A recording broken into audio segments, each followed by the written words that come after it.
President-elect Donald Trump has promised to do a lot in his second term. Starting on day one, we will end inflation. We have to do the tariffs, the largest deportation operation in the history of our country.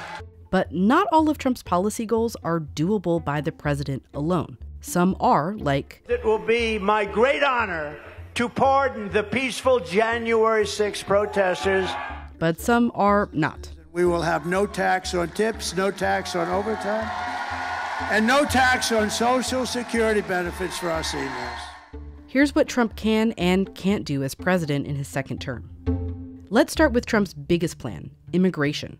On day one of my administration, I will terminate every open border policy of the Biden administration, and we will begin the largest domestic deportation operation in American history. Any presidential administration can do a significant number of things with regards to how people are processed at the border. That doesn't mean that the president can unilaterally override current laws. And those laws require that the United States, when presented with certain claims by migrants at the border or inside the United States, they have to be heard in a certain way with a certain type of process.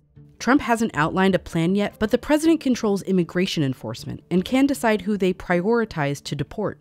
So Trump can change the current policy of prioritizing unauthorized people who pose a threat to anyone in the country unlawfully. That still doesn't mean that 11 million people can be removed. The Obama administration accomplished the highest number of internal removals, and that was with the enforcement apparatus of the United States going at full bore. So you can imagine the number of resources that need to be committed as a practical matter to something that even approximates the millions that the Trump administration is talking about. To hire more people, to build detention centers, to pay for transportation, all the logistics of increased deportations would require congressional appropriation. He could ask local law enforcement to assist, although only if they volunteer and if state law even allows. And then local departments would have to use their own budget and resources.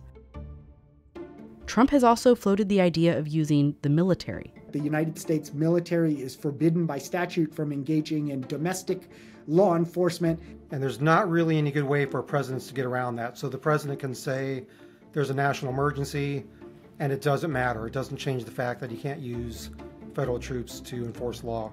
But as commander-in-chief, Trump can organize the top of the military, like generals. And we have a military that's not woke. You may have a few people on the top that are woke, and we're going to get rid of them so damn fast your head's going to explode. The president can get rid of generals. The president's a little more tied on replacing them. So Congress has a say in who replaces those generals. We're going to take the Department of Education, close it. I'm going to close it. The Department of Education was created by Congress, and it can only be closed by Congress. It mainly handles student loans and enforces civil rights programs like Title IX, which protects students from gender discrimination. I will keep men out of women's sports. The president has the authority, and the Secretary of Education have the authority to rewrite the Title IX regulations. The Trump administration rewrote the Title IX regulations. The Biden administration rewrote them again, and so I expect we are going to see new Title IX regulations within his first year. The department allocates money to schools through these civil rights programs, like for students with disabilities, and doesn't actually set curriculum. I will sign a new executive order to cut federal funding for any school pushing critical race theory, transgender insanity, and other inappropriate racial, sexual, or political content onto our children. The reasons that the department can cut off federal funding are well defined by law. And so to tie new policy priorities to federal funding, you would have to pass new legislation.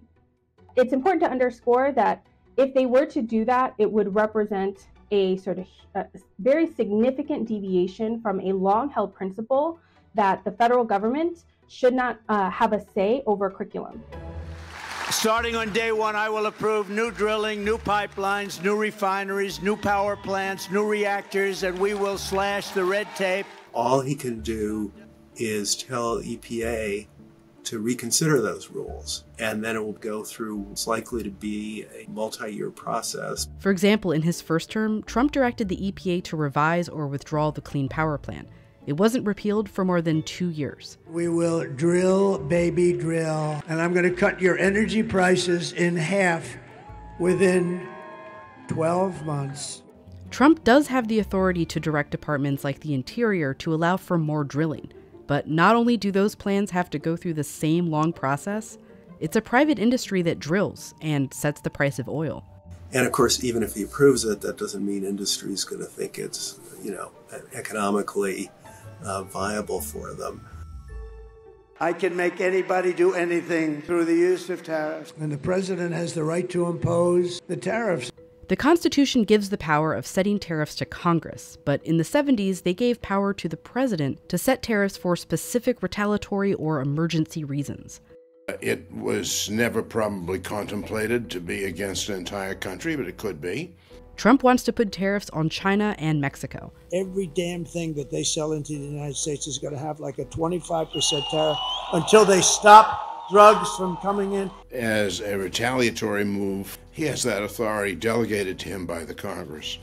But this trade lawyer thinks some of Trump's broader proposals to put blanket tariffs on every import from every country. I'm going to impose a tariff on the outside world. A small 10% tariff on foreign-made products will allow massive tax cuts for working families.